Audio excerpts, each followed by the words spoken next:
দয়াল বাবা কলা খাবা গাছ লাগাইয়া খাও। অসাধারণ রিদম। আপনারা যারা গানটি শুনেছেন তারা তো জানেন, আর যারা শুনেননি তারা দেখবেন যে এই গানটির সঙ্গে আপনি যদি নাচতে চান সুন্দরভাবে আপনি নাচতে পারবেন, কিংবা আপনি যদি এই গানটির সঙ্গে কণ্ঠ মিলাতে চান তাও কিন্তু আপনার সেই এটা যে তাল লয় সুর, সেই সুরের সঙ্গে আপনার কণ্ঠ মিলে যাবে। প্রথমে যে বক্তব্যটি সেটা হলো দয়াল বাবা কলা খাওয়া। এখানে সাধারণ মানুষকে না বলে দয়াল বাবাকে কেন বলা হলো?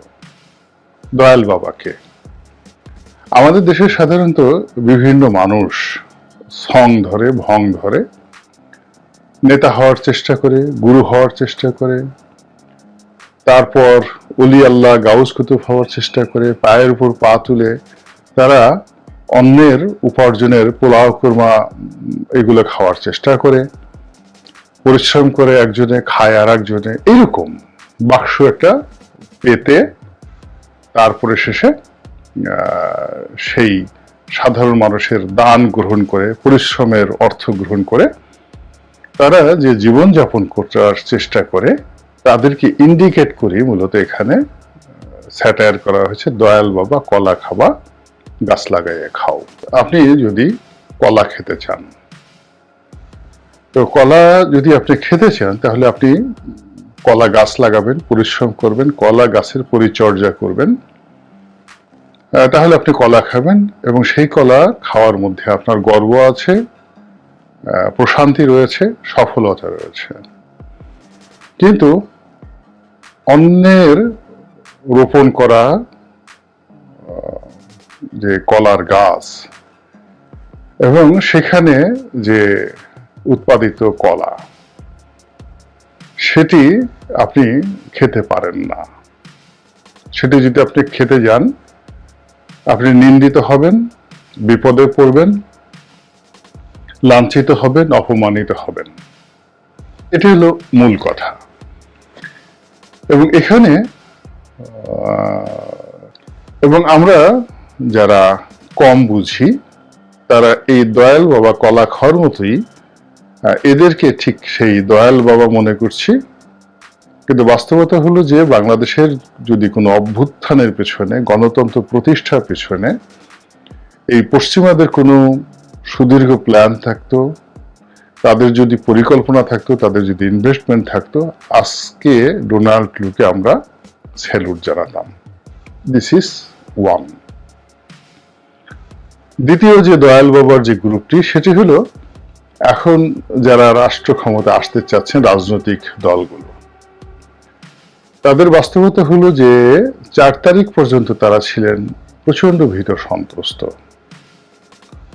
এবং কোনো অবস্থাতেই আওয়ামী লীগের সঙ্গে তারা যুদ্ধ করবেন, রাজনৈতিকভাবে মোকাবেলা করবেন, প্রতিযোগিতা করবেন, মামলা মোকদ্দমা ফেস করবেন, লড়াই করবেন, সংগ্রাম করবেন, এই ধরনের মনোবল সত্যিকার অর্থে তাদের ছিল না। যদি থাকতো তাহলে 28শে অক্টোবর 2023 সনের যে ঘটনা ঘটেছে, বিএনপির যে মহাসমাবেশ ছিল, ওই দিনই শেখ হাসিনার পতন হওয়ার কথা ছিল। কিন্তু প্রকৃতি এখানে একটা অদ্ভুত খেলা খেলে দিয়েছে। যখন সেই অদ্ভুত খেলা খেলে দেওয়ার পর, অর্থাৎ গণঅভ্যুত্থান হওয়ার পর যে পরিবেশ এবং পরিস্থিতি তৈরি হয়েছে তাতে অসংখ্য দয়াল বাবার উদ্ভব হয়েছে। প্রথম দয়াল বাবা হলো আমাদের ডোনাল্ড লু। তিনি শেখ হাসিনাকে নিয়ে অনেক খেলেছেন, বিএনপিকে নিয়ে অনেক খেলেছেন, জামাতকে নিয়েও খেলেছেন, কিন্তু ফলাফল শূন্য। এখন একটা প্রাকৃতিক কারণে, প্রকৃতির দয়ায়, আল্লাহর রহমত এবং বরকতে বাঙালি যে একটা ফ্যাসিবাদ মুক্ত পরিবেশ এবং প্রতিবেশ পেয়েছে, সেখানে ডোনাল্ড লু এবং তার দলবল আবার এসেছে বাংলাদেশে নতুন করে তাদের যে স্বার্থ, সামরিক স্বার্থ, অর্থনৈতিক স্বার্থ, এগুলো এই বর্তমানে যে সরকার তাদের মাধ্যমে আদায় করে নেওয়ার জন্য। এবং একই সঙ্গে তারা তাদের যে অর্থনৈতিক হাতিয়ারগুলো রয়েছে, ইকোনমিক ওয়েপন্স, এগুলোকে ব্যবহার করে এইবারের যে গণ অভ্যুত্থান, সেই গণ অভ্যুত্থানের বিষয়ে সবচেয়ে নির্মম এবং রূঢ় বাস্তবতা হলো আমেরিকা, চীন কিংবা ভারত কিংবা অন্য কোনো বহির্শক্তি এই যে গণ অভ্যুত্থান এটাকে বন্ধ করার জন্য তারা চেষ্টা করে কোনো কিছু পারেনি, আর এই গণ অভ্যুত্থান হোক এরকম কোনো চেষ্টা এই তিনটি দেশের বা পশ্চিমা কোনো দেশের ছিল না। এটা হলো বাস্তবতা। দ্বিতীয় বাস্তবতা হলো যে বিশ্বের পরাশক্তিগুলো অর্থনৈতিক এবং সামরিক এবং প্রতিবেশী রাষ্ট্র ভারত থেকে মায়ানমার সবাই একেবারে শেষ মুহূর্ত পর্যন্ত শেখ হাসিনার পদলেখন করার চেষ্টা করেছে। তারা শেখ হাসিনার মাধ্যমেই বাংলাদেশে একটি ফ্যাসিবাদী সরকার থাকুক এবং তাদের স্বার্থ সংরক্ষিত হোক, এটাই চেয়েছে, এর বাইরে অন্য কোনো কিছু চাই।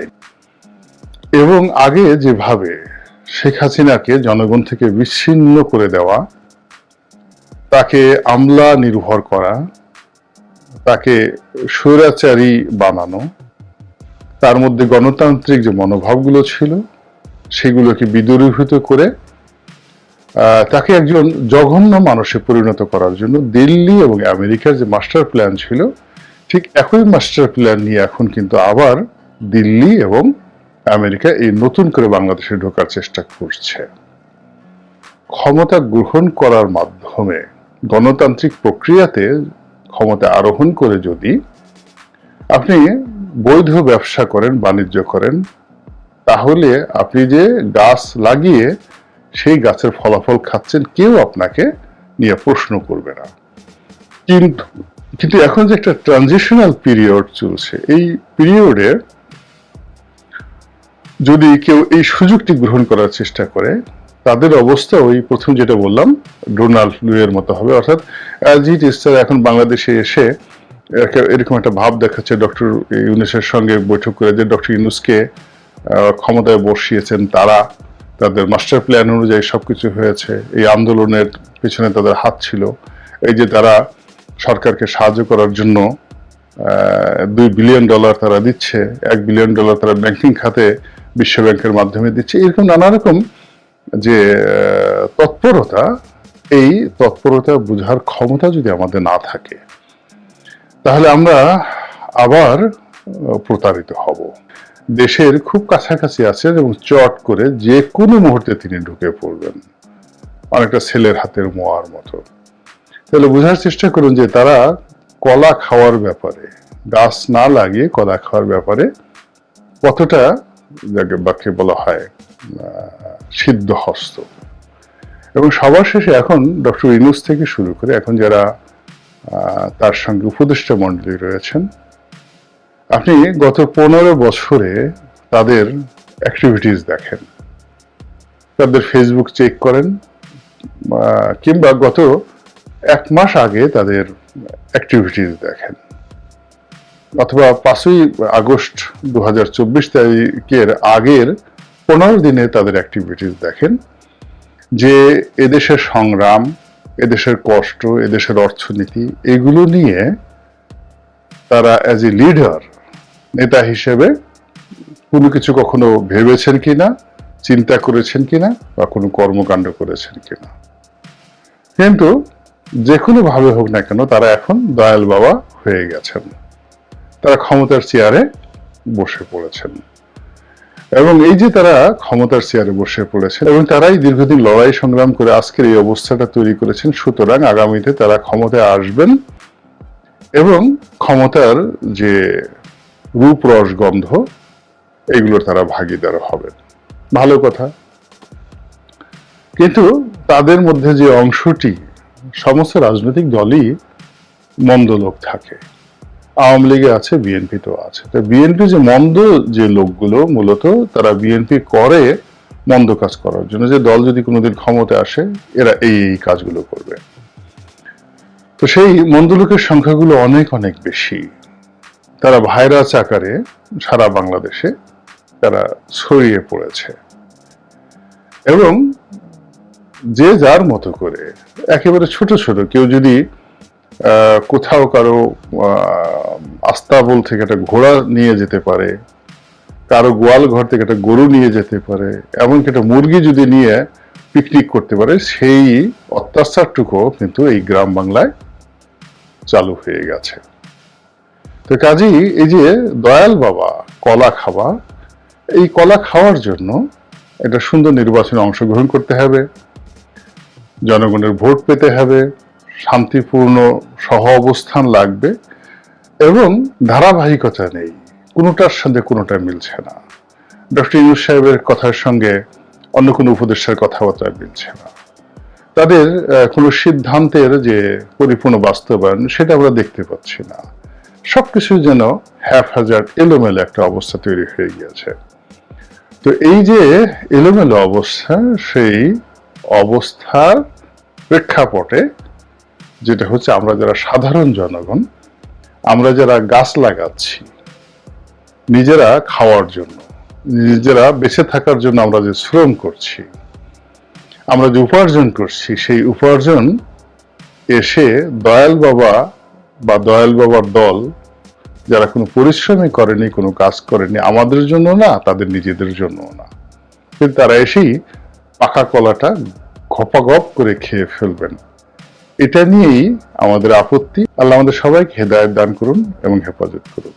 আসসালামু আলাইকুম ওয়া রাহমাতুল্লাহি ওয়া বারাকাতুহু।